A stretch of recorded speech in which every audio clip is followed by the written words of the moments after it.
오늘은 출애굽기 21번째 시간, 그들을 군대대로 인도해내리라 라는 제목으로 말씀을 전하려고 합니다. 그래서 여러분들 오늘 본문을 보시면은 족보가 끼어 있는 것을 여러분들이 보실 수가 있어요.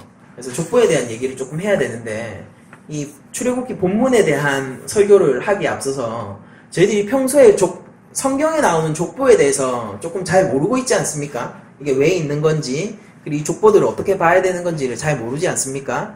그래서 족보에 대한, 성경에서 족보에 대해서 알아야 할 기본 상식을 제가 말씀을 먼저 드리고 오늘 말씀을 계속 이어나갈 텐데, 지금부터 말씀드리는 건 이제 성경의 족보에 대한 것들을 얘기하는 겁니다. 성경 전체에 나와 있는 족보를. 그래서 우리가 이런 생각이 있잖아요. 그러니까 창세기에 보면은 이제 5장하고 12장, 이제 거기에 족보들이 나오는데, 그 족보에 나이들을 더하면은, 그러면 우리가 아담이 언제 이 세상에 있었는지 알 수 있지 않을까? 뭐 이런 얘기들을 하는 사람들이 있는데, 이제 그렇게 할 수가 없어요. 구약의 족보로는. 왜 그런지 제가 지금부터 알려드릴 텐데, 이제 성경 족보 자체가 오늘날 우리들이 알고 있는 역사적 기술 방식에 따른 족보랑은 좀 달라요. 그러니까 성경의 족보 자체는 어떤 메시지를 위해서 활용되기도 하고, 기본적으로 축약을 지향합니다. 그러니까 세세한 거, 상세하게 적는 것을 지향하는 것이 아니라 기본적으로 축약을 지향해요. 성경의 족보 전체가. 그래서 마태복음 1장 8절에 보면은 요람왕, 우시야왕 이 사이에 이제 아하시야, 요아스, 아마샤 이 세 이름이 생략당해 있습니다. 실제로 보게 되면은. 그리고 마태복음 1장 11절에서도 여호와김을 생략하고 있어요. 그 족보상으로 따지면은. 이렇게 만든 이유는 마태복음 족보에서 14명씩 세 묶음을 만들려고 그렇게 하는 거예요. 왜 그럼 그렇게 하느냐? 이거는 기억을 용이하게 하기 위해서 이렇게 하는 거일 수도 있고, 그리고 무엇보다도 족보의 중심 인물이 다윗이란 말입니다. 그 다윗의 이름이, 그러니까 영어로 치면 D가 될 거예요. 이거를 이제 숫자로 환산하면은 14가 되거든요. 그러니까 D가 4, 그 다음에 중간에 들어가는 게 바부, 와우 동사라고도 불리는데, 와우, 바부. 그게 6, 그리고 마지막 D가 4, 이래서 합치면 14거든요. 그래서 다윗을 강조하기 위한, 그러니까 우리는 아라비아 숫자가 있으니까 지금 1, 2, 3, 4 이렇게 쓰지 않습니까? 근데 이게 히브리 알파벳입니다. 그러면 히브리 알파벳으로 숫자를 나타낼 때는 그 순서에 따라서 1, 2, 3, 4 이렇게 적을 거 아니에요? 그러니까 A, 기역이 1, 니은이 2, 이런 식으로 치환해서 숫자를 썼단 말이에요. 그래서 14라고 하면은 그때 당시 사람들이 다윗의 알파벳이 합산된 숫자구나 라는 것을 좀 잘 알 수 있었어요. 그래서 그런 것들을 배경으로 다윗에 관한 얘기, 다윗의 성취로서 예수 그리스도를 강조하기 위해서 14식 세 묶음을 만들기 위해서 과감히 사람들을 생략해버리는 겁니다, 중간에. 근데 기본적으로 성경 족보가 그렇게 써집니다. 그래서 마태복음 1장 1절을 보면은 예수 그리스도를 다윗의 자손이라고 얘기를 해요. 그러니까 여러분들 이게 히브리어를 보면은 아들과 자손이 조금 구별 없이 쓰이는 한 단어예요, 한 단어. 문맥상 봐야 됩니다. 우리는 아들과 자손은 명백히 다른 혈통은 같지만은 명백히 좀 다르죠, 뉘앙스가. 근데 아들도 자손도 모두 이제 한 단어로 히브리어에서는 쓰이거든요. 그래서 마태복음 1장 1절을 보면은 히브리적 개념이 동시에 나와요. 예수 그리스도를 다윗의 자손이라고 얘기하는데 동시에 아브라함의 자손이라고 소개를 하고 있거든요. 그러니까 다윗이 우리가 러프하게 주전 1000년 정도에 살았던 사람이라고 치면은 아브라함은 주전 한 2000년 전에 살았던 사람이란 말입니다. 근데 마태복음은 시작을 하면서 그 1000년의 시간을 그냥 축약을 해가지고 한 방에 건너뛰면서 시작을 하고 있습니다. 근데 이런 축약이 성경의 족보가 기본적으로 지향하는 바입니다. 그래서 이거를 족장 이전 시대의 말로 제가 한번 취한을 해볼게요. 이제 이렇게 만약 창세기 정도에 기록이 됐다라고 하면 이렇게 기록이 됐을 거예요.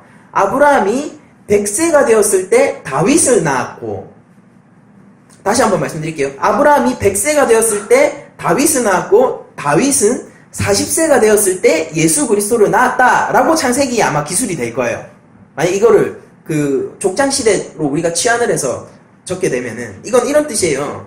아브라함이 100세에 이삭을 낳아서 그 혈통이 다윗으로 이어졌고, 그러니까 아주 중요한 사람만 얘기하는 겁니다.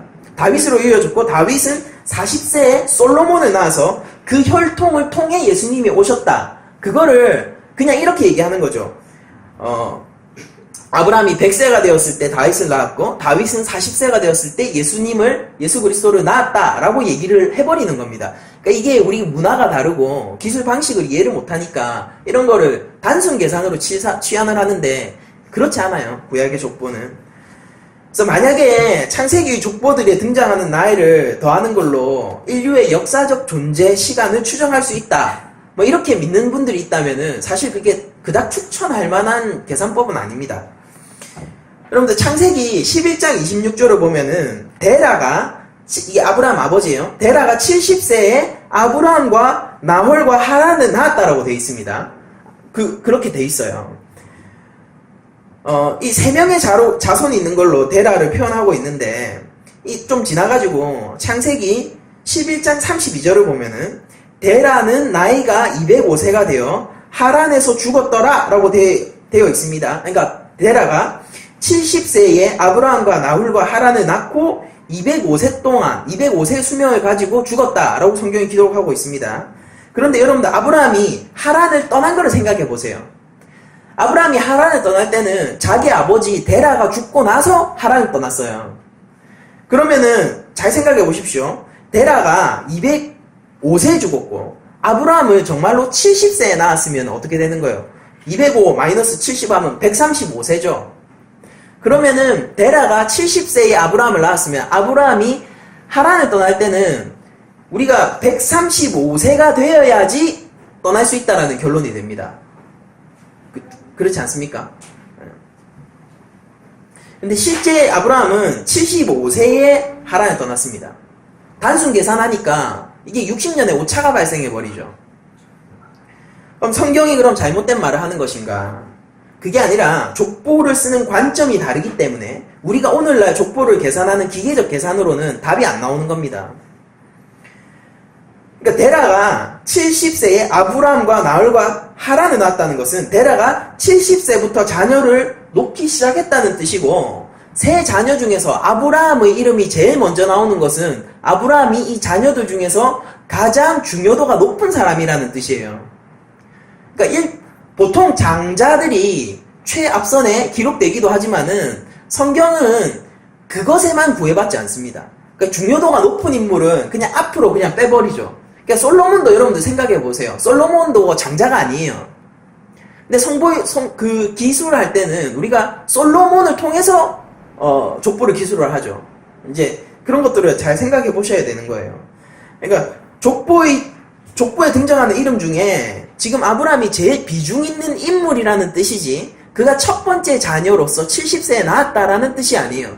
그러니까 우리가 생각하는 족보들은 이 히브리적 관념의 족보와는 조금 많이 떨어져 있기 때문에 계속 이런 것들을 우리가 생각해 놓지 않고 배워 놓지 않으면 오해가 생길 수가 있습니다. 그리고 성경 족보의 축약을 보여주는 또 다른 예가 에스라서에도 있습니다. 그러니까 아론의 대제사장 계보가 역대상 6장에서 그리고 또 에스라 7장에서 동일하게 등장을 합니다. 아론의 대제사장 계보가. 그런데 역대기는 22대에 걸쳐서 족보를 풀어놓고 있고요. 에스라서는 그냥 16명의 이름만 등장해요. 왜 그럴까요? 에스라가 그냥 선별해서 중요도에 따라서 축약시켜 놓은 겁니다. 족보는 기본적으로 축약을 지향합니다.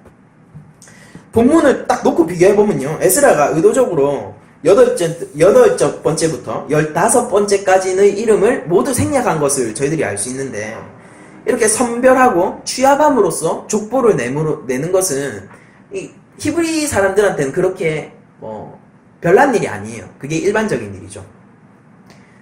그래서 만약 창세기 5장에 등장하는 10세대 족보랑 그리고 12장에 등장하는 10세대의 족보를 단순 계산해서 아담이 언제 창조되었겠다라고 얘기하는 것을 여러분들이 혹시라도 들어보셨거나 아니면은 그런 것들을 믿으신다면 지금 이 시간부터 다 잊으시길 바랍니다.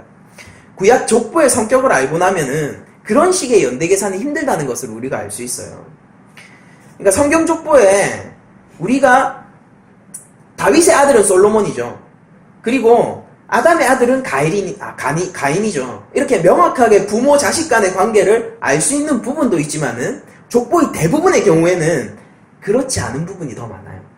얼만큼 건너떴는지 우리가 아예 짐작을 못한다는 소리입니다. 오히려 창세기 5장하고 11장에 나오는 족보들은요, 어떤 신학적인 메시지를 던지기 위한 족보예요. 메시지를 품고 있다고요. 단순 어떤 역사적 사실 기록뿐만이 아니라 역사적 사실 기록을 통해서 더 뭔가 말하고 싶은 게 있다는 겁니다.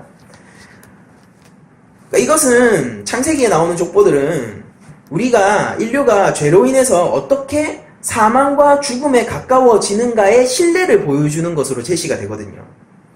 그러니까 창세기 족보를 보면 인류의 수명이 어떻게 1000년, 그러니까 여기서 1000년이 일종의 영원성에 대한 상징이 될 수도 있습니다.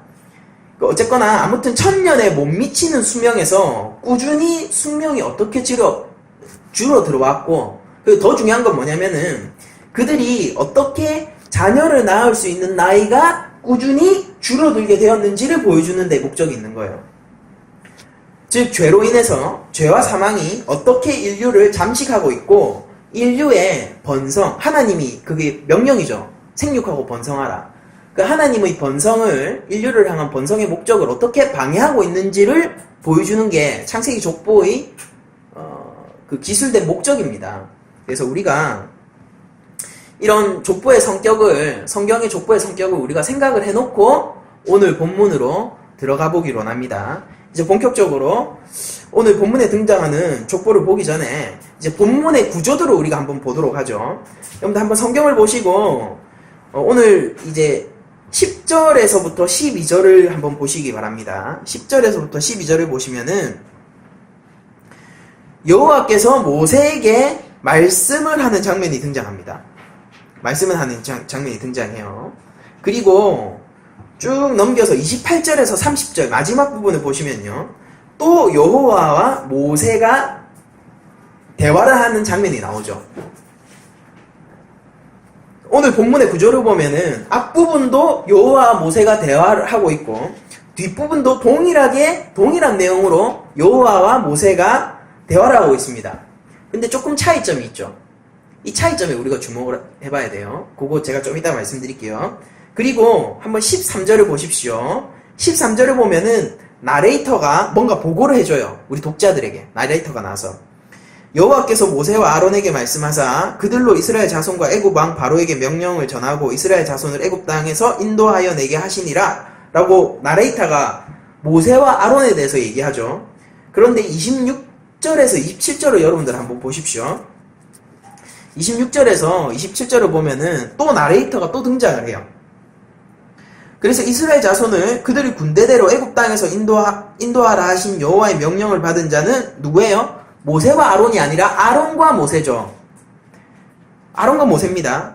그 얘기를 하고 또 27절에서 또 이 얘기를 해요. 애굽 왕 바로에게 이스라엘 자손을 애굽에서 내보내는 많은 사람도 이 모세와 아론이었더라. 여기서 모세와 아론으로 이제 바로 쓰이죠. 이렇게 되어 있습니다. 그러니까 13절 두 번째 단락이죠. 두 번째 단락은 나레이터의 보고 모세와 아론에 대한 것으로 그려져 있고, 그리고 끝에서 두 번째 단락 그것도 나레이터의 보고예요. 근데 이번에는 아론과 모세에 대한 이야기로서 보고가 되어 있습니다. 그리고 중간에 14절부터 25절은 족보가 들어가 있죠. 그럼 여러분들 이게 뭡니까? 마치 샌드위치 같은 거잖아요. 이것을 저희가 키아즘 구조라고 불러요. 근데 이 샌드위치처럼 빵이 있고 속이 있고 그리고 제일 가운데 무슨 햄버거 패티 같은 게 있는 거죠. 이 구조는 어떻게 돼 있냐면은 족보를 중심으로 같은 이야기가 감싸고 있는 구조인 거죠. A, B, C 라면은 B-A-로 다시 첫 이야기로 돌아오는 듯한 구조로 되어 있는 것입니다. 그래서 이 중간에 족보는 마치 햄버거의 빵처럼 어떤 이 이야기 속에서 뭔가 기능을 하게 되어 있어요. 그러니까 그 기능이 반드시 뭔가 정해져 있진 않지만은 그게 어떤 기능인지 오늘 한번 찾아보자고요. 그래서 C는 족보는 이야기들에 대한 어떤 단서와 이야기들을 꾸며주는 수식의 기능을 하고, 또 이 이야기는 이 족보를 이해할 수 있는 또 배경이 되기도 하고, 뭐 이런 서로 상호 연관이 되어 있는 구조로 지금 본문이 그려져 있거든요. 그래서 한번 일단 이야기가 어떤 이야기를 족보를 둘러싸고 있는 이야기가 어떤 이야기인지 우리가 먼저 한번 봤으면 좋겠습니다. 이제 하나님께서 모세와 아론에게 바로한테 가서 내가 말한 바를 전하라 라는 명령을 하고 계신데, 모세는 그 명령에 대해서 지금 부정적인 태도를 가지고 있는 게 지금 이야기의 전부입니다. 간단하죠. 그러니까 모세가 얘기하는 건 이거죠. 보소서 이스라엘 자손도 제 말을 듣지 않는데 어찌 바로가 제 말을 듣겠습니까? 저는 입술이 둔하여 말을 잘 하지 못합니다. 이 말을 지금 제가 좀 알기 쉽게 여러분들한테 번역을 해드리자면은, 처음에 내 말을 믿고 나한테 동조해줬던 이스라엘조차도 지금 돌아섰지 않습니까? 지금 저를 비난하고 있지 않습니까? 그런데 어떻게 처음부터 말을 듣지도 않고 오히려 이스라엘한테 강한 노역으로 보복을 한 바로가 어떻게 제 말을 듣겠습니까? 바로한테 하나님의 말씀을 전해봤자 그 말을 따르면은 손해밖에 없는 바로가 어떻게 그 말을 따르겠습니까? 결코 동의하지 않을 겁니다. 뭐 이런 의미죠. 그런데 이 이야기를 하는 와중에 왜 족보가 끼어 있냐고요? 그것도 같은 이야기를 2번 반복하면서 그 사이에 왜 족보가 끼어 있냐는 거죠. 여러분들 족보 얘기를 하기에는 조금 뜬금없는 장소처럼 여겨지지 않으세요, 이게? 그래서 이 족보 이야기들이 자유주의 신학자들이나 성경의 어떤 영감성을 부정하는 사람들은 이게 구약에 어떻게 끼워 맞춰졌는가, 이게 어디에서 유래됐는가, 이런 것들을 찾는단 말입니다. 근데 이게 문학적 장치입니다. 그런 게 아니라 아주 철저하게 의도된 장소예요, 이게. 한번 여러분들 보십시오. 그러니까 지금부터 족보에 초점을 맞춰서 족보로 넘어가면서 이 족보가 하나님과 모세의 대화 사이에서 무슨 기능을 하는지 본격적으로 한번 살펴보도록 하죠. 먼저 이 출애굽의 족보 역시 여러분들이 생각해야 될 게 축약되어지고 선별되어진 족보입니다. 구약의 족보들이 그러하듯이 이 출애굽의 족보도 마찬가지예요. 그래서 출애굽기에 등장하는 이 족보는 중심적으로 모세까지 딱 4세대를 언급합니다. 그러니까 제일 중심되는 족보를 보면 4세대로 언급해요. 레위, 고핫, 아므람, 모세까지가 약간 핵심 같은 느낌이죠. 그렇지만 역대상 7장을 보면은 야곱에서 여호수아까지 12세대를 언급하고 있는 걸 볼 수 있어요. 그러니까 이 족보는 뭐다? 최소한 몇 세대 이상이 축약되어진 족보다. 이거 생각하셔야 돼요. 그리고 먼저 우리가 이거를 제가 얘기를 하는 거는 이거 가지고 성경이 거짓말이다라고 얘기하는 사람들이 있어서 제가 그냥 말씀을 드리는 겁니다. 그게 아니에요. 기술 방식의 차이인 거죠. 구약 족보에 대한 이해를 가지면은 이 부분에 대해서도 어렵지 않게 저희가 사실은 지나갈 수가 있어요. 그래서 이제 본격적으로 족보를 개략적으로 살펴보면은 제가 족보에 대해서 적어놓은 이 핸드아웃이 있죠. 없으신 분들은 뒤에서 찾아서 보셔도 됩니다. 이렇게 총 6세대 동안 정리된 족보가 이 본문에 나와 있는 족보입니다. 물론 그 여성의 이름이 제외되어 있긴 하지만은 제가 일단 러프하게 이렇게 만들어봤어요. 이 족보가 먼저 시작하는 걸로 보면은 루벤과 시몬의 얘기를 하고 있습니다. 그러니까 이삭의 아들이죠. 첫째, 둘째, 장자와 둘째 이야기를 하고 있는데, 그래서 마치 야곱의 자손들을 순서대로 제시할 것처럼 보이는데 사실 주 초점은 레위의 아들들이기 때문에 레위에서 갑자기 그 족보를 폭발시킵니다. 그래서 여기서 중요한 거는 레위의 자손들을 보는 게 중요한 거예요. 그리고 이 족보가 딱 이어지는 걸 보면 아론과 모세에게 주목하고, 그리고 그 다음으로 아론의 아들들에게 시선을 옮기는 형태로 되어 있거든요. 그래서 이 족보는 이 주 목적이 뭐라고 볼 수 있냐면은 모세와 특히 아론의 가계에 대해서 말해주려고 하는 겁니다. 즉 모세와 아론이 이 내러티브 속에서 매우 중요한 인물임을 얘기를 해주는 거죠. 그리고 더 나아가서 출애굽기 전체에서 모세와 아론이 매우 중요한 인물임을 지금 얘기를 해주고 있는 거예요. 이 족보를 가지고. 먼저 우리가 대략적으로 살펴보면은 모세와 아론은 하나님이 사용하신 출애굽의 지도자이자 아론의 아들들은 제사장이란 말입니다. 여러분들 바로한테 모세가 무엇을 요구했는지 한번 떠올려 보십시오. 모세가 요구한 게 이거예요. 우리가 광야로 사흘 길을 가서 여호와께 제사를 드리겠다라고 했단 말이에요. 그러니까 출애굽의 목적이 뭐예요? 하나님과의 관계 회복인 겁니다. 하나님께 제사를 드리고 그를 경외하고 그는 우리의 하나님이 되며 이스라엘은 하나님의 백성이 되는 게 출애굽의 목적이란 말입니다. 그거에 대한 가장 상징적인 그 형태가 뭐냐면 제사라는 거죠. 그런데 지금 나와 있는 족보가 제사장의 족보란 말입니다. 아론 계열 대제사장의 족보죠. 그냥 제사장도 아니고.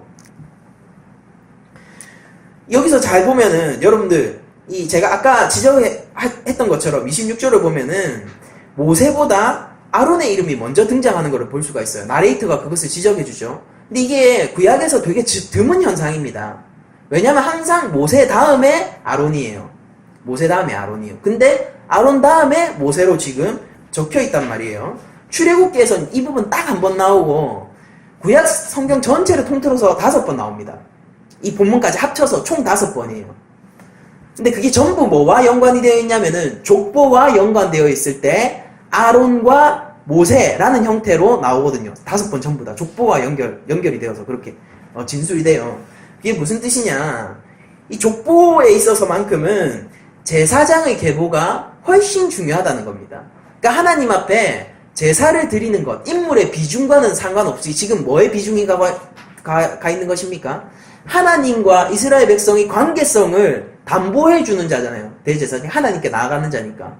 그러니까 하나님과 이스라엘의 그 관계성에 집중을 할 때 이 족보를 통해서 뭐라고 얘기합니까? 아론과 모세라고 얘기를 하는 거예요.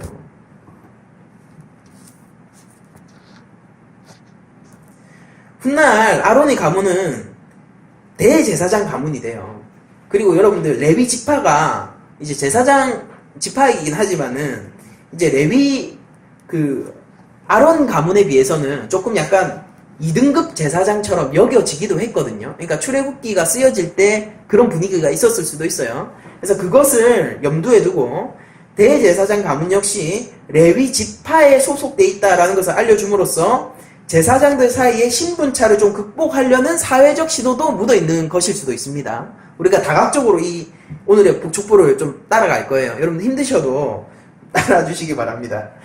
자, 그리고 이 또 하나 족보에서 의미가 있는 게 이 족보는 레위에서 시작해서 비느하스로 끝난다는 게 우리가 주목할 만한 점이에요. 여러분들 제가 나눠드린 핸드아웃을 보시면은 레위로부터 시작해서 제일 마지막 세대가 비느하스잖아요. 그러니까 중간에 뭔가 막 많은 사람들이 등장하지만은 점점 증가되는 것 같잖아요. 그런데 마지막 세대는 딱 한 명만 그려져 있어요. 레위의 첫 세대는 레위부터 시작합니다. 그런데 레위의 그 마지막 후손인 것처럼 그려지는 자는 비느하스 한 사람이에요. 근데 이 두 인물이 성경을 보면은 굉장히 비슷한 면이 많단 말입니다. 어떤 공통점이 있는가? 이 레위와 비느하스는 모두 어떤 칼과 폭력을 통해서 뭔가를 일을 한 적이 있는 사람이에요. 먼저 레위를 한번 살펴보죠. 레위를 보면은 칼을 통해서 자신의 아버지 이삭을 곤란하게 한 적이 있습니다. 창세기 34장 25절 이하를 읽어드릴 테니까 여러분들 한번 들어보시기 바랍니다. 제3일에 아직 그들이 아파할 때에 야곱의 두 아들 디나의 오라버니 시므온과 레이가 각기 칼을 가지고 가서 몰래 그 성읍을 기습하여 그 모든 남자를 죽이고 칼로 하몰과 그의 아들 세겜을 죽이고 디나를 세겜의 집에서 데려오고 라고 되어 있습니다. 그러니까 지금 자기 동생 여동생 디나가 지금 세겜의 집에서 세겜에게 강간을 당하고 오히려 상사병을 앓은 세겜이 이제 와가지고 디나를 달라, 내가 무슨 값이든지 치르겠다라고 했었단 말이에요. 근데 이 레위의 마음에서 볼 때 이게 너무 분한 겁니다. 내 동생을 강간했는데 지금 와가지고 뭐든지 지불할 테니까 결혼시켜달라고 하는 게 되게 수치스럽게 느껴졌던 거예요. 그래서 그러면은 너희들이 할례를 받으면은 우리가 이방인과는 결혼하지 않는다. 그러니 너희가 할례를 받으면은 우리가 우리의 딸 디나를 주겠다라고 얘기를 해놓고 그 할례를 받은 그 마을을 덮쳐가지고 그 남자들 싸그리 죽여버리는 겁니다. 그런 일을 했어요. 그래서 여기에 대해서 야곱이 뭐라고 얘기하냐면 이렇게 얘기합니다. 야곱이 시므온과 레위, 여기서 레위가 등장하죠. 시므온과 레위에게 이르되 너희가 내게 화를 끼쳐 나로 하여금 이 땅 주민 곧 가나안 족속과 브리스 족속에서 악취를 내게 하였도다. 나는 수가 적은즉 그들이 모여 나를 치고 나를 죽이리니 그러면 나와 내 집이 멸망하리라. 라고 이게 진짜 큰일 났다. 지금 이게 정치적인 싸움으로 번졌다라고 얘기할 때 레위가 뭐라고 여기에 반문을 하냐면 이렇게 얘기를 합니다. 그들이 이르되 그가 우리 누이를 창녀같이 대우함이 옳으니까 이렇게 얘기를 해요. 굉장히 정의로운 사람이죠. 정의롭지만은 여러분들 잘 생각해 보세요. 모세도 정의로웠어요. 그래서 뭘 했습니까? 애굽 사람을 죽였습니다. 자기 동족에게 핍박을 가하는 것을 보고 죽였어요. 근데 이것을 성경은 일반적으로 이런 태도를 불의한 것으로 그리고 있어요. 그 증거가 뭐냐? 레위를 왜 불의하게 여겼느냐? 그 증거가 야곱의 축복에서 나옵니다. 야곱은 축복이잖아요. 야곱의 축복이잖아요. 근데 여기서 창세기 49장 5절 이하를 제가 읽어드릴 텐데 야곱이 자기 아들 레위에게 축복을 해주지 않고 오히려 저주를 하는 장면이 나옵니다. 읽어드릴게요. 시므온과 레위는 형제여 그들의 칼은 폭력의 도구로다. 내 호나 그들의 모의에 상관하지 말지어다. 내 영광아 그들의 집회에 참여하지 말지어다. 그들이 그들의 분노대로 사람을 죽이고 그들의 혈기대로 소의 발목 힘줄을 끊었음이로다. 그 노여움이 혹독하니 저주를 받을 것이요 분기가 맹렬하니 저주를 받을 것이라. 내가 그들을 야곱 중에서 나누며 이스라엘 중에서 흩으리라. 땅에 분깃이 없습니다. 레위는. 그래서 레위 지파는 실제로 흩어져 버려요. 걔네들이 이제 땅의 분깃을 전혀 받지 못하게 되는 거예요. 여기까지 하고 여러분들 이제 비느하스를 한번 살펴보자고요. 비느하스는 마찬가지로 레위처럼 어떤 칼을 통한 폭력을 가지고 있는 사람이에요. 근데 뭐 어떤 상황에서 그것을 칼을 사용했는지 정확하게 얘기하면 창이지만은 그 폭력을 사용했는지를 한번 보도록 하죠. 이 사건은 레위처럼 마찬가지로 분을 내는 이야기지만 그 무드 자체는 레위 사건과는 사뭇 달라요. 민수기를 보면은 이스라엘이 바알보어를 섬기면서 성스러운 경내에서 음행한 일을 저지르는 사건이 등장합니다. 민수기 25장 이하를 제가 읽어드릴게요. 이스라엘이 시딤에 머물러 있더니 그 백성이 모압 여자들과 음행하기를 시작하니라. 그 여자들이 자기 신들에게 제사할 때에 이스라엘 백성을 청함에 백성이 먹고 그들의 신들에게 절함으로 이스라엘이 바알보올에게 가담한지라. 여호와께서 이스라엘에게 진노하신지라라고 나옵니다. 이게 사건의 배경이에요. 근데 이 비느하스가 그 이스라엘 경내에 있는 여호와 하나님의 진노를 멈추는 역할을 하게 되거든요. 여러분들 잘 보십시오.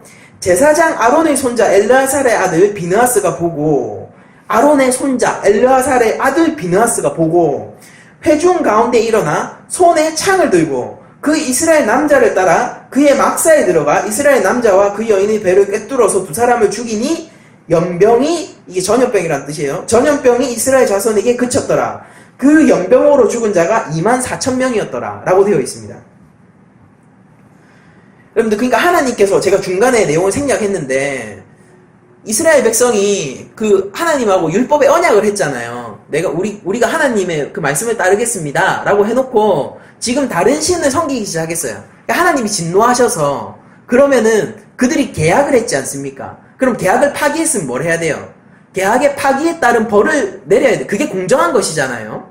그래서 그 진노가 하나님 앞에 내려지는데 그 진노가 전염병으로 나타났었단 말입니다. 그래서 그 사람들이 막 죽어나가는데 여전히 그들이 뭘 하고 있었단 거예요. 지금 여전히 여러분들, 바알을 섬기는 것은 남녀간의 성관계가 제사의 어떤 핵심과 같은 것이거든요. 그래서 성창이 있었어요. 그때.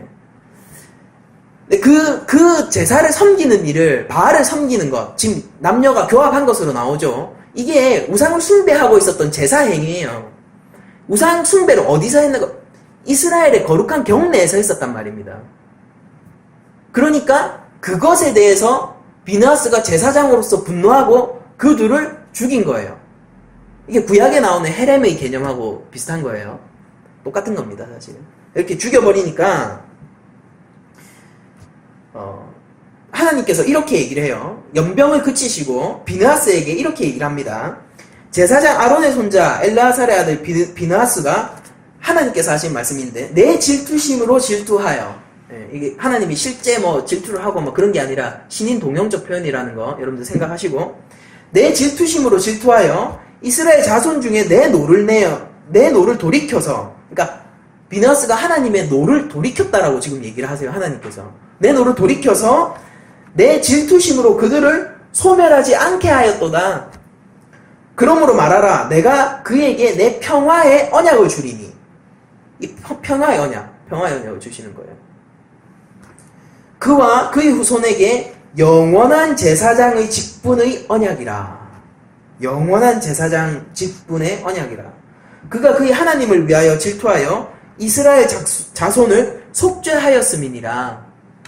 그러니까 비느하스가 창을 들고 들어가 하나님의 거룩한 경내에서 우상 숭배하는 자를 죽였을 때 그 사건으로 말미암아 이스라엘 자손에게 경각심이 생기고 회개를 하게 하는 회개를 불러일으키는 어떤 촉매제가 됐다라는 얘기죠. 그래서 하나님께서 이스라엘을 돌이킨 그 비느하스에게 영원한 제사장의 언약을 주십니다. 그러니까 잘 생각해 보세요. 레위 지파에서 비느하스까지 무슨 일이 일어난 거예요? 레위는 하나님 앞에서 원래 저주를 받았어야 되는 자죠. 그래서 그들이 실제 흩어져 버리죠. 그들은 땅에 분깃이 하나도 없어요. 다른 지파들은 자신의 땅에 분깃이 있는데 레위 지파는 분깃이 하나도 없어요. 그런 저주받은 자를 하나님은 지금 뭘로 만드시는 겁니까? 이 족보를 통해서 보여주시는 게 뭐예요? 그를 흩어버리시지만은 버리지 않으셨어요. 흩어버림으로써 오히려 더욱 존귀한 제사장으로 만드시는 겁니다. 그러니까 이 야곱의 축복에서 있었던 저주는 저주가 아니라 정말로 야곱의 축복이었던 거예요. 하나님은 레위를 치심으로 말미암아 레위를 하나님의 제사장으로 만드시는 도구로 쓰시는 겁니다. 지금 이 레위에서부터 비느하스까지 얘기를 여러분들 잘 보시면은 하나님이 어떻게 역사 가운데서 자신의 일을 하시는가에 대한 힌트가 나와 있는 거예요. 근데 우리는 레위가 어떤 사람인지를 잘 알고 있죠. 그는 흩어졌어야 마땅한 사람입니다. 그러나 하나님께서는 그를 제사장으로서 흩어지게 만드는 것입니다. 비느하스는 창을 손에 들었지만은 레위와는 다르게 하나님 앞에서 거룩의 창을 들었고 영원한 제사장의 언약을 받은 자입니다. 그러니까 레위는 실패했어요. 그런데 누가 성공했어요? 하나님은 성공하셨다는 얘기입니다. 레위는 흩어질 운명이었지만은 하나님은 오히려 그들을 제사장으로 세우시고 계신 겁니다. 레위에서 시작해서 비느하스로 끝나는 계보는 이스라엘의 역사 속에 계속해서 은혜를 베푸시고 계신 하나님을 상기시켜줘요. 그리고 오늘날도 우리 교회 성도에게 은혜를 베푸시는 하나님을 다시 떠올리게 하는 역할을 하는 것이죠. 그러니까 족보라는 게 기본적으로 역사 가운데 도도히 흐르는 하나님의 끊임없는 은혜에 대한 이야기를 품고 있는 경우가 대다수입니다. 오늘의 족보도 역시 그러하죠. 그렇기 때문에 이 족보를 보시면은 하나님께서 이 족보에 대한 또 다른 접근이에요. 이 족보는 하나님께서 창세기 15장에서 아브라함에게 말씀하신 내 자손이 4대 만에 이 땅에 돌아올 것이다 라는 언약의 성취를 암시하고 있는 족보이기도 합니다. 여러분들 애굽에서 고통받는 첫 세대가 보십시오. 레위 이 핸드아웃을 보세요. 레위 다음에 누구예요? 게르손, 고핫, 므라리가 나오죠. 이게 고통받는 첫 세대이고 둘째 세대가 모세의 아버지 아므람 같은 이 세대들이고 그리고 세 번째 세대가 아론과 모세와 그리고 가나안으로 들어가지 못하는 입성을 실패하는 그 친척들이고 그리고 네 번째 족보가 뭡니까? 여호수아랑 더불어서 봉사를 하는 엘르아살을 포함한 족보예요. 그러니까 하나님이 가나안에 몇 세대 만에 들어가시게 하신 거예요? 4세대 만에. 그러니까 하나님 언약의 성취를 지금 담고 있는 것이죠. 이 족보 자체가. 또 하나 재밌는 것은 여러분들 보시면은 여러분들 5번째 세대를 보시면은 아론의 후손과 고라의 후손만 지금 그려지고 있죠. 이 숫자 5 적힌 거 옆으로 한번 보십시오. 자, 아론의 자손이 나와 있고, 그리고 아실, 엘가나, 아비아삽은 고라의 자손입니다. 그쵸? 근데 고라의 자손은 끊겼고 아론의 자손은 이어지고 있죠. 여러분들 고라의 자손이 굳이 이 제사장을 이야기하는데, 대제사장이 계보란 말입니다. 이것을 얘기하는데 왜 들어와 있는지 아십니까?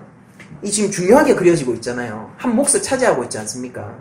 근데 보면은 고라의 자손 아실, 엘가나, 아비아삽의 족보는 이 성경의 민수기를 볼 때 우리가 더 잘 알 수 있는 그런 족보입니다. 고라는 여러분들 모세를 반역한 인물이에요. 그래서 민수기 16장을 보면은 레위의 중손, 고핫의 자손, 이스라엘 아들 고라와 루벤의 자손 엘리압의 아들 다단과 아비람과 벨렛의 아들 온이 당을 짓고 이스라엘 자손 총회에서 택함을 받은 자, 곧 회중 가운데 이름 있는 지휘관 250명과 함께 일어나서 모세를 거스르니라. 모세를 거스릅니다. 하나님이 그를 진노하세요. 이렇게 성경이 표현해요. 너희가 어찌하여 여호와의 총회 위에 스스로 높이느냐. 모세를 거역함으로 그들이 하나님 위에 있다라는 것을 증명하려고 한다는 것으로 성경이 그리고 있습니다. 근데 그 고라의 최후가 어땠느냐. 땅이 그 입을 열어 그들과 그들의 집과 고라에게 속한 사람과 그들이 재물을 삼킴에 그들과 그의 모든 재물이 산채로 수월에 빠지며 땅이 그 위를 덮이니 그들이 회중 가운데서 망하니라 라고 되어 있어요. 그리고 이 고라에 대해서 뭐라고 얘기를 하냐면은 이 고라 때문에 연병이 왔다라고 얘기합니다. 여러분들 비나스가 뭐 어떤 사람이었습니까? 연병을 멈춘 자죠. 근데 고라의 자손은, 고라는 어떤 사람이에요? 연병을 퍼뜨리는 자예요. 자, 민수기 16장 46절 이하를 보여드리겠습니다. 이에 모세가 아론에게 이르되 너는 향로를 가져다가 제단의 불을 그것에 담고 그 위에 향을 피워가지고 급히 회중에게로 가서 그들을 위하여 속죄하라. 여호와께서 진노하셨으므로 연병이 시작되었음이니라. 이렇게 얘기를 합니다. 아론이 모세의 명령을 따라 향로를 가지고 회중에게 달려간즉 백성 중에 연병이 시작되었느니라. 이에 백성을 위하여 속죄하고 죽은 자와 산 자 사이에 섰을 때 연병이 그치니라. 이게 뭐라고 얘기하면 고라의 일로 죽은 자 외에 연병에 죽은 자가 14,700명이라고 얘기를 합니다. 여러분들 고라는 모세를 반역하고 하나님의 진노를 사는 자로 이 족보에 등장하는데 그 대표적인 어떤 상징체가 연병인 거예요. 그래서 하나님의 진노를 거두게 하는 비느하스와 대조를 이루면서 이 족보를 보는 독자들한테 경고를 주고 있는 겁니다. 족보상으로 결국 혈통이 이어지고 있는 것은 비느하스입니다. 그러니까 이 자체로 하나의 신학적인 메시지를 담고 있는 것이죠. 그러니까 족보를 보면서 우리가 총정리와 결론 한번 내어보도록 하겠습니다. 구약의 족보는 모두 다 같은 족보가 아니라 각각 다른 기능과 메시지를 담고 있는데요. 오늘 이 출애굽기에 나오는 족보는 1차적으로는 모세의 대언자가 되는 아론에 대한 권위와 정통성을 실어주는 기능을 하고 있어요. 그리고 또한 이 족보는 은밀하게 무엇을 우리에게 얘기하느냐면은 이스라엘을 끊임없이 지키고 계시고 그들을 진노와 저주를 받을 자가 아니라 하나님을 예배하는 자로 하나님의 백성으로 지어서 출애굽시키겠다는 메시지를 동시에 받을 수 있는 겁니다.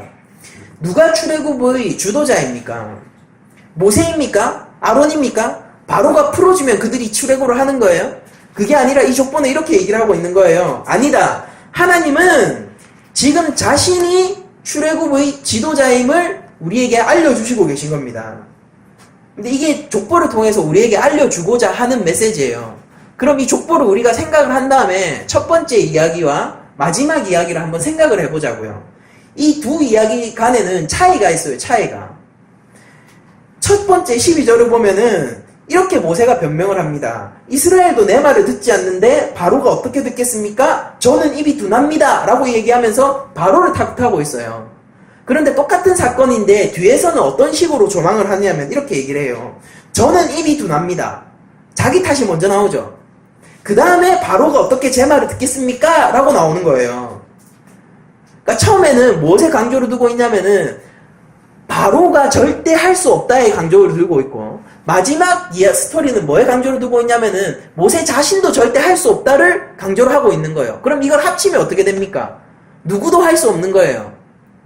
누구도 할 수 없는 겁니다. 이 일은. 하나님 명령하신 이 일은 누구도 할 수가 없는 거예요. 바로도 마음을 돌이키지 않을 거고 모세도 능력이 부족해요. 그가 뭐라고요? 그 말이 맞아요. 하나님의 말씀이 실현되기엔 현실은 턱도 없이 보입니다. 모세도 안 되고 바로도 안 되는 거예요.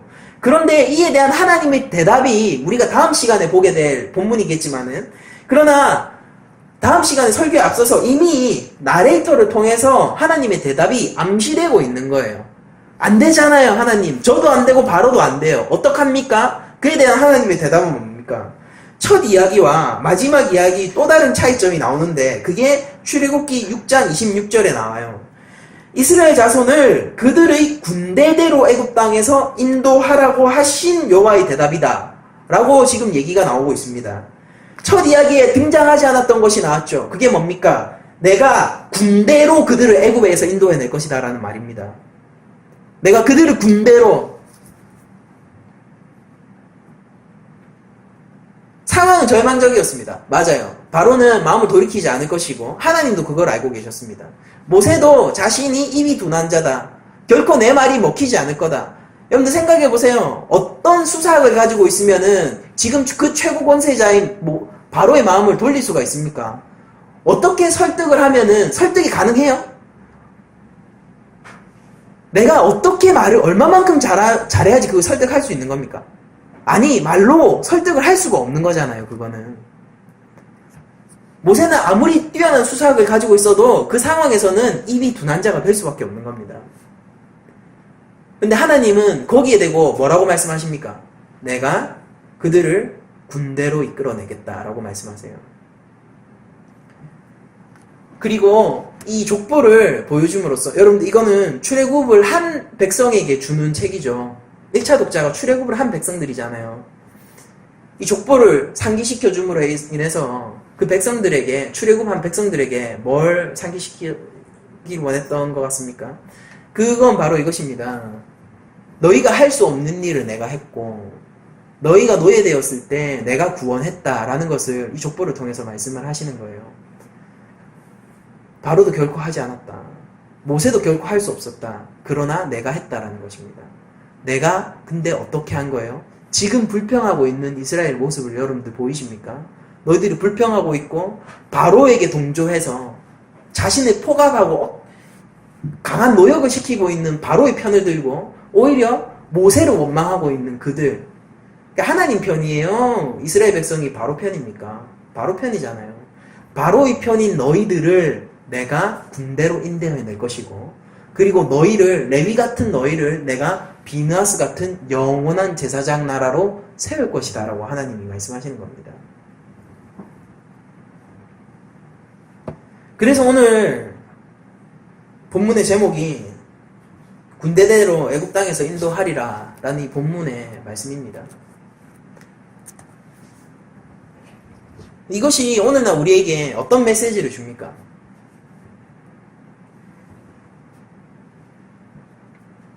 성경이 이야기하는 바는 이거예요. 너희가 할 수 없는 구원의 일을 나는 한다 라는 것입니다. 그리고 그것은 이미 성취되었고 나는 나의 언약을 어기지 않는다라는 거예요. 전 이것에 대한 어떤 현대적 적용점들을 많이 찾아보려고 했는데요. 근데 제 머릿속에서 십자가 복음 외에는 떠오르지가 않았습니다. 그런 일이 또 어디 있겠습니까? 본문과 같은 그런 일이 또 어디 있겠어요? 이 족보를 여러분들이 무심코 지나쳤을지 모르겠지만은, 물론 여러분들이 분석하기에 조금 어려움이 있어서 뭔가 도움을 받으셔야 됐을지도 모르겠지만은, 오늘 이 족보의 이야기를 본 여러분들의 결과가 무엇입니까? 근데 마음속에 뭐가 남아 계시죠? 족보가 너무 많은 얘기를 하고 있지 않습니까? 하나님의 역사를 흐르는 도도한 은혜부터, 그리고 하나님이 약속하신 것을 성취하는 이야기부터, 그런데 결코 그럴 수 없는 자를 하나님이 그 은혜의 구원의 언약 아래로 끌어오는 것에서부터, 그리고 경고까지 주시잖아요.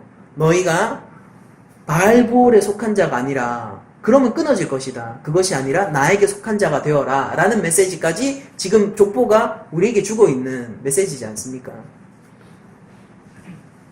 저는 이것을 몇 단계 건너뛰어서 바로 십자가 복음으로 취합할 수 있을 것 같아요. 여러분들 우리는 살아가면서요 이 기독교를 많이 오해를 하고 있는 경우가 많은 것 같습니다. 기독교가 무엇의 종교인지 때때로 생각하지 않는 것 같아요.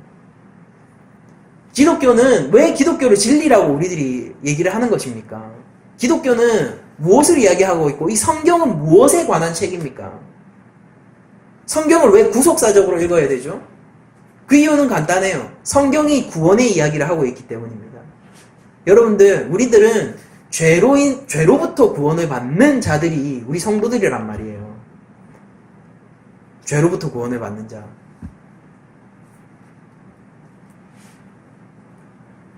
기독교의 목표가 간디처럼, 슈바이처처럼 되는 것이 기독교의 목표가 아닙니다. 그것이 아니라 기독교의 참 목표는 하나님의 자녀가 되는 것이에요. 하나님이 우리에게 주시고자 하는 것이 무엇입니까? 사람들의 존경과 명성이 아니에요.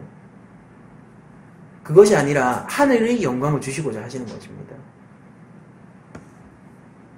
제가 하나님이 살아있음을 고백한 이후로부터 저에게 쭉 꾸준히 평안을 주시는 부분이 있는데 그게 뭐냐면은 하나님은 여전히 나를 자녀로서 챙겨주시고 계시구나 라는 부분입니다. 그러니까 그 이후에도 많은 삶의 어떤 굴곡들이 있었죠. 말하지 못할 굴곡들이 있었습니다. 맞아요. 힘든 적도 있고 또 때로는 또 숨통이 트일 만한 적도 있고 그러나 그 모든 시간들을 견뎌오면서도 마음속에 잠잠히 난 평안이 있었다면은 그것은 하나님이 여전히 나를 붙들고 계시구나 라는 점이었습니다. 그래서 저는 오늘 하나님께서 군대로 출애굽해 낼 것이다 라고 얘기하는 그 말씀을 보면서 약간 감격을 느꼈습니다. 저는 사실은 별로 보잘것이 없는 사람이죠. 제가 내세울 곳이 어디 있습니까? 그다지 내세울 곳이 없는 사람입니다. 그러나 저는 하나님께서 저에게 하는 그 말씀을 여전히 믿고 있어요. 그리고 그것이 현실임을 저는 알고 있습니다. 하나님이 이렇게 저한테 말씀하세요. 내가 너를 나의 자녀로 나의 영광 가운데로 반드시 초대하겠다. 그리고 사실은 그것은 내가 죽어서 이루어지는 것이 아니라 이미 제가 하나님의 영광 가운데 함께 하고 있음을 저는 알고 있습니다. 왜냐하면 저는 그분을 아버지라고 부르지 않습니까?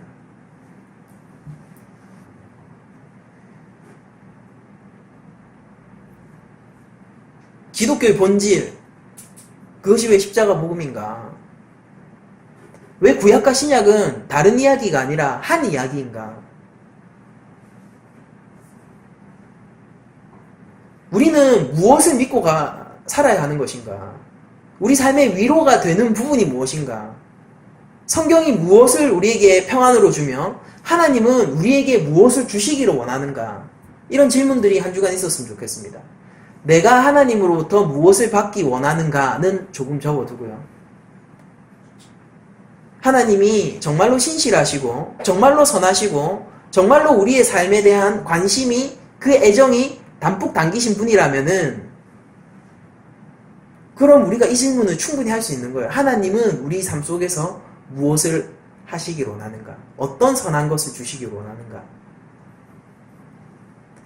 저는 그것을 감히 영생이라고 이야기를 하고 이 과학의 시대에 오늘 부활절 아닙니까? 과학의 시대에 그리스도의 부활과 그분의 하나님 아들 되심과 그리고 하나님이 참으로 존재함을 이야기할 수 있어서 행복합니다. 그래서 좋아요. 그게 저희 믿음이고 저한테는 그게 객관적 현실이니까요. 기독교에서 많은 다른 것들을 얻으려고 하지 마십시오. 여러분들이 하나님의 자녀가 되시기 원합니다. 그리고 때때로 내가 하나님의 자녀가 될 수 없어 라고 조금 힘들 때가 있지 않습니까? 신앙생활을 하면 나는 하나님의 자녀가 아니야. 내가 무슨 나 같은 사람이 무슨 이런 생각을 할 때 과감히 그 생각을 떨치고 오늘 본문을 보세요. 하나님이 얘기하실 거예요. 내가 너를 군대대로 애굽에서 이끌어낼 것이다. 우리가 하나님의 군대인 것은 우리가 군사적인 능력을 갖추어서가 아니라 하나님이 그렇게 말씀하셨기 때문이고, 우리가 하나님 앞에서 구원을 얻는 것은 우리가 선해서가 아니라 하나님의 한없는 은혜 가운데 우리가 거하기 때문입니다.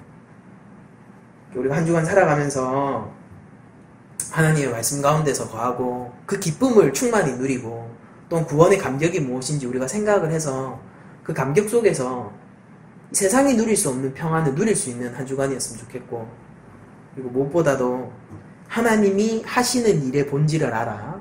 구원의 일이죠. 하나님이 하시는 일의 본질을 알아. 우리 삶에서 더욱더 흔들리지 않는 믿음의 성숙이 일어나기를 축원하면서 모든 말씀을 마치도록 하겠습니다.